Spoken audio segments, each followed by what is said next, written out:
Right now, we're in the beginning stages of a potentially long battle between the WNBA and their entitled players.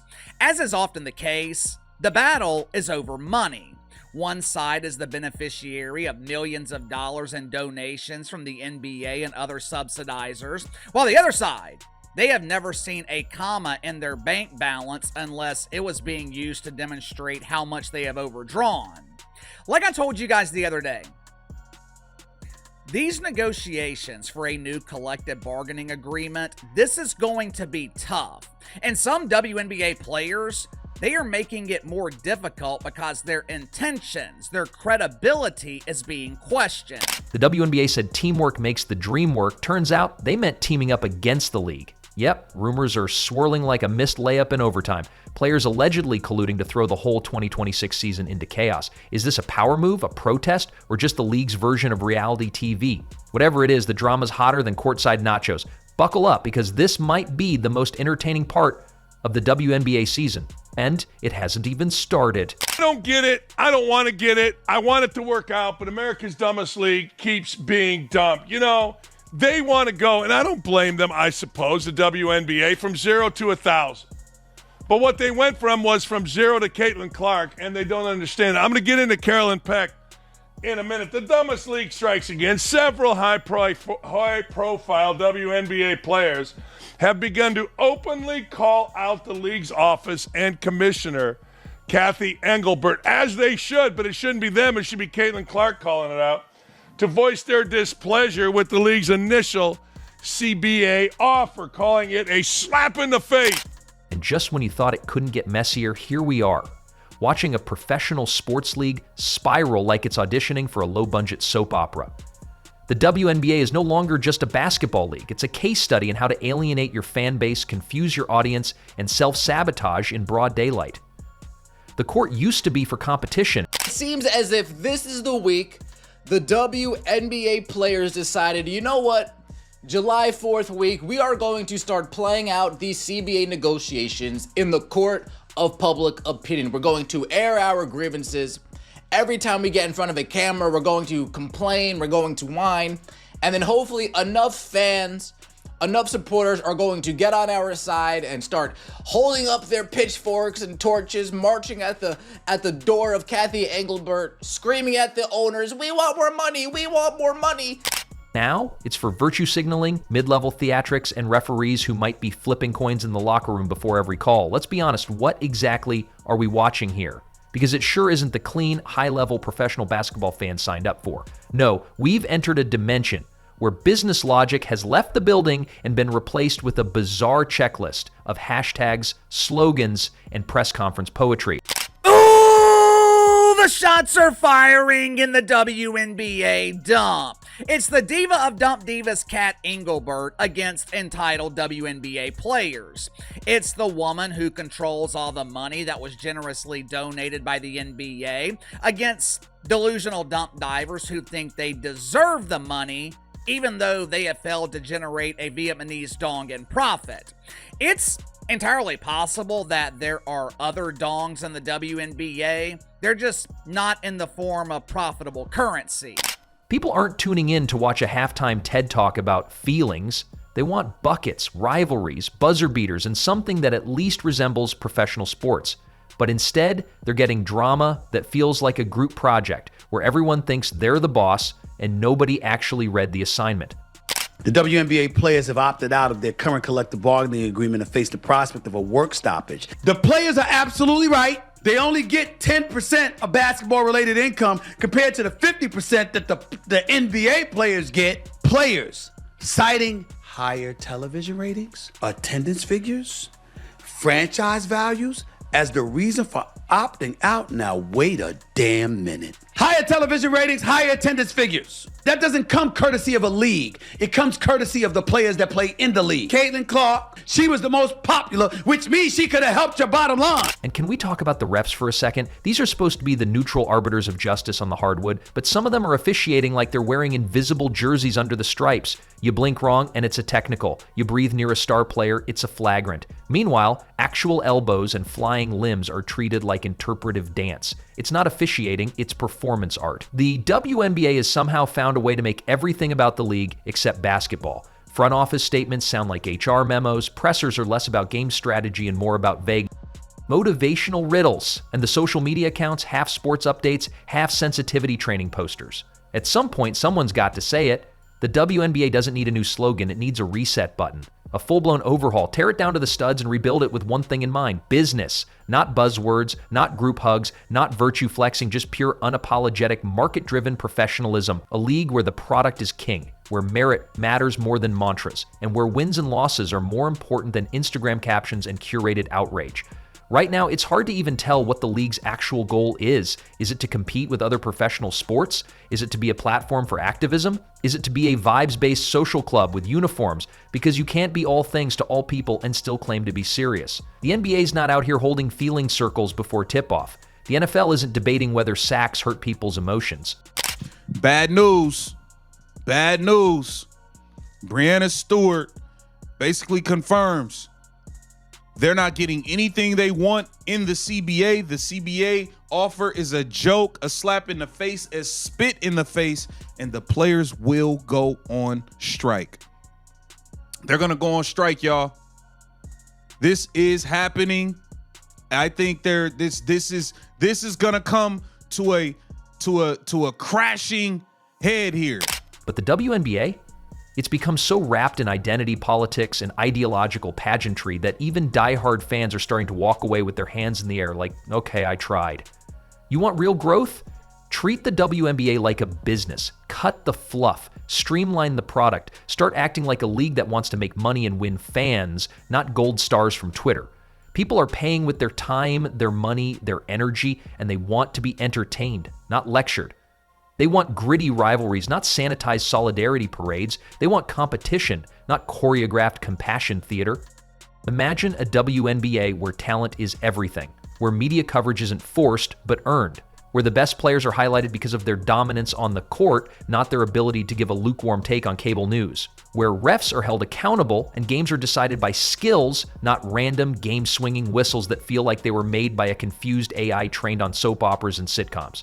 Picture coaches who can coach without walking on ideological eggshells. Players who can be fierce, trash-talking, gritty competitors without needing to deliver a corporate-sponsored message after every rebound.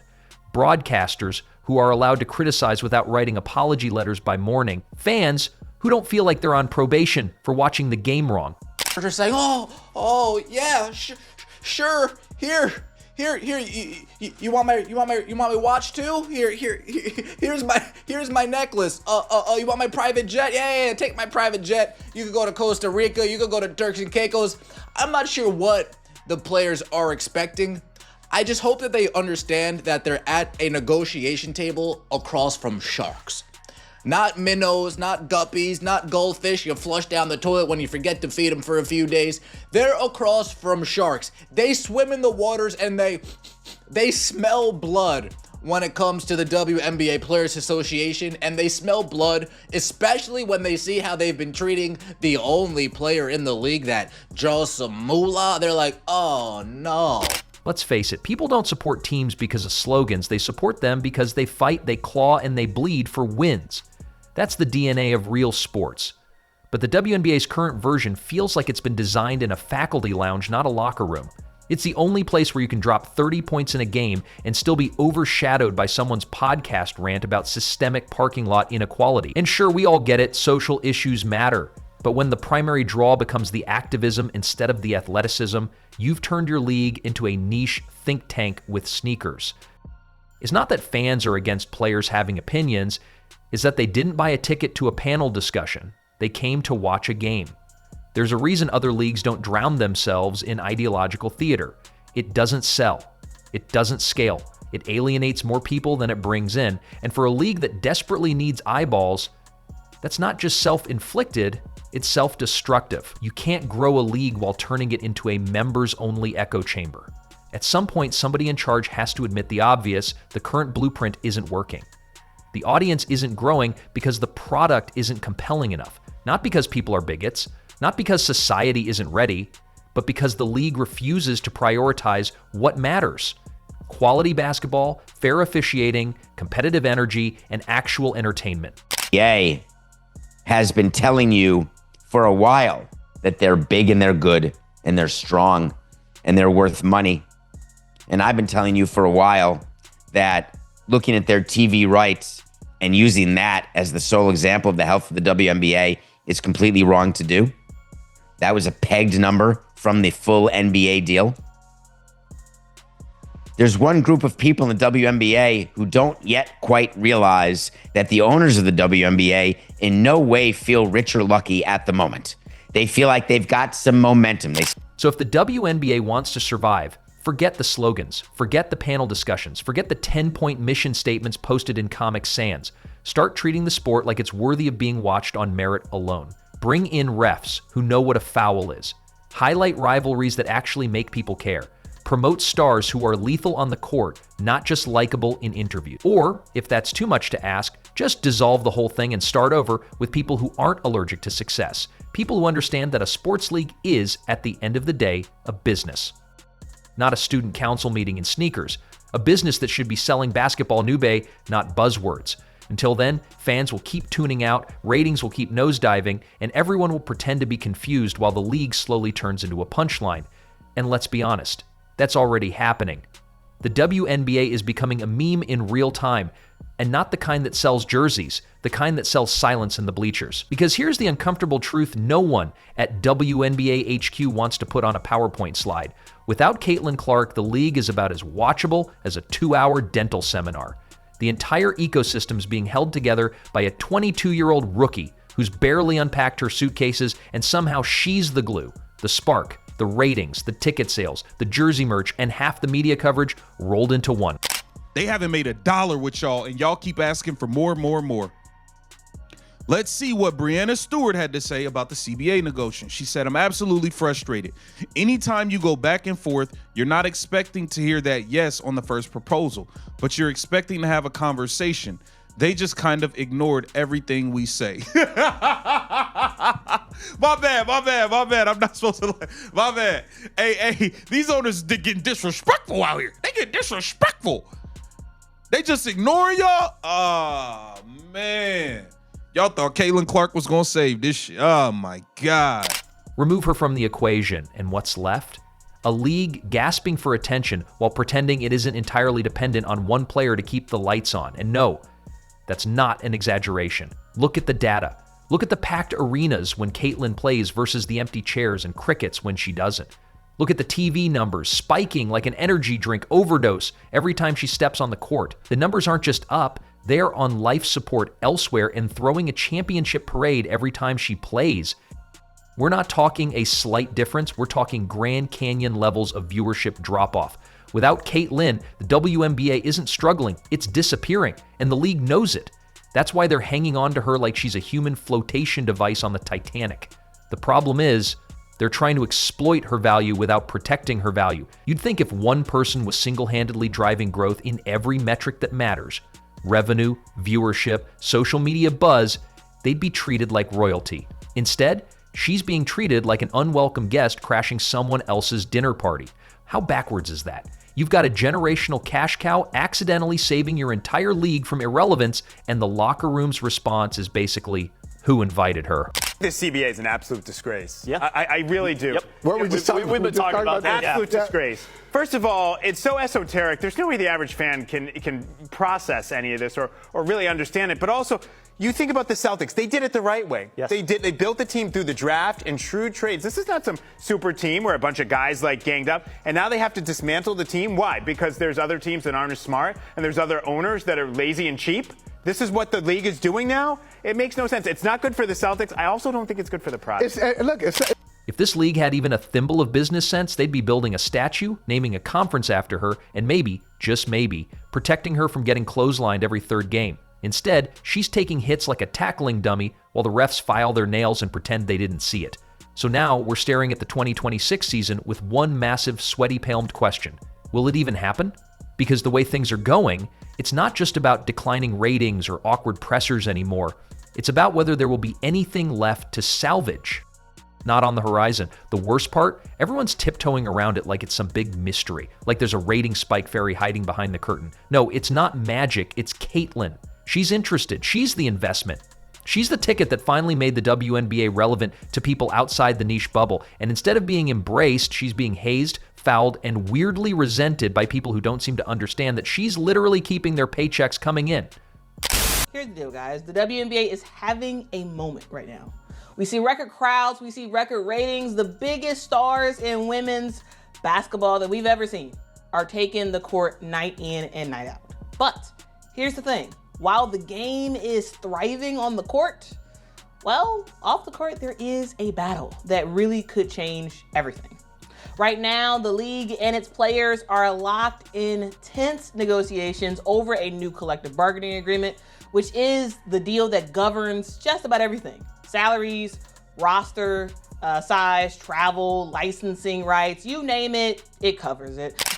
So here's the deal. Nothing changes unless the players themselves force the issue. The commissioner isn't going to snap out of the PR coma on her own. The front office isn't going to magically find its spine while sipping oat milk lattes. They'll keep coasting until the wheels fall off, because that's what they've always done. The only thing that's ever going to ignite a real shakeup is action, and not the cute hashtag kind, the kind that burns bridges and forces reform. What this league needs is a strike. Not a symbolic one, a full-blown, union-backed, season-halting, headlines-eating protest from the inside. It sounds dramatic, but so is what's happening now. The silence is deafening. The commissioner's press statements sound like they were written by ChatGPT after a 6-day nap. There is no urgency, no accountability, just vague promises about growing the game while the most valuable player in the league is getting body slammed into retirement at 22. Imagine if the players united and said enough, not just in passing, but with real demands. Better officiating, consistent protection for all players, yes, even the ones driving all your revenue. More professionalism, less politics, more basketball. Fewer branding exercises disguised as public service announcements. Our collective bargaining operation is a slap in the face and the polar opposite of player union requests. Wait a second. The polar opposite? That means if you ask for $1,000, they want you to pay for $1,000. See what I'm saying here? If they want to give you $5,000 in benefits, the polar opposite would mean they want you to pay $5,000 in benefits. I don't think they're using proper language here. Just imagine that kind of stand. Not only would it force the league to finally take a long, hard look in the mirror, it would earn the respect of fans who are beyond done with the fake progress and hollow gestures. The players hold more power than they think. Without them, there is no league. Without their talent, without their time, without their labor, this house of cards collapses. And yet too many of them are playing defense for a system that couldn't care less about actual player welfare. This isn't about pay disparity anymore. It's about fundamental dignity in a league that seems more interested in PR gymnastics than actual basketball. It's not a coincidence that things are falling apart just as the league is finally getting mainstream attention. You don't get to scale up dysfunction, you have to fix it, you have to meet the moment. And instead, the people running the show are treating it like a minor inconvenience, as if losing Caitlyn Clark would be a temporary blip, not a full-blown extinction-level event. At this point, the WNBA isn't headed for a rough patch, it's headed for a reckoning. A total meltdown is coming if the players don't step up and demand the change the league so clearly refuses to implement on its own. The system is broken and they know it. The fans know it, the media knows it. The only people pretending otherwise are the ones too invested in their own cluelessness to admit they've run this league into a wall. Caitlyn Clark may have bought the WNBA time, but players aren't seeing enough of it, or at least in their opinion, they're not seeing enough of it. So, how did we get here? Let's talk about the history of WNBA CBAs. Now, this fight did not start overnight. It's been building for decades. When the WNBA tipped off in 1997, players had no real bargaining power. There was no union, no guaranteed contracts. Even star players made under $50,000 in their first year. But she didn't sign up to carry it on her back while being undercut, disrespected, and used as a cultural scapegoat every time she outshined someone. If she goes, the mirage disappears, and the league, as we know it, might not survive the fallout. That's why players need to stop waiting for permission and start writing their own rules. You want a league that respects you? Demand it. You want fairness? Wait for it. You want an actual future in professional women's basketball that doesn't rely on one person to keep the ship afloat? Then build it, because the current leadership clearly won't. Without real action, the WNBA is one bad foul away from catastrophe. And when that moment comes, no statement, no tweet, no glossy ad campaign is going to fix it. Either the players take charge or they'll be the last ones turning out the lights.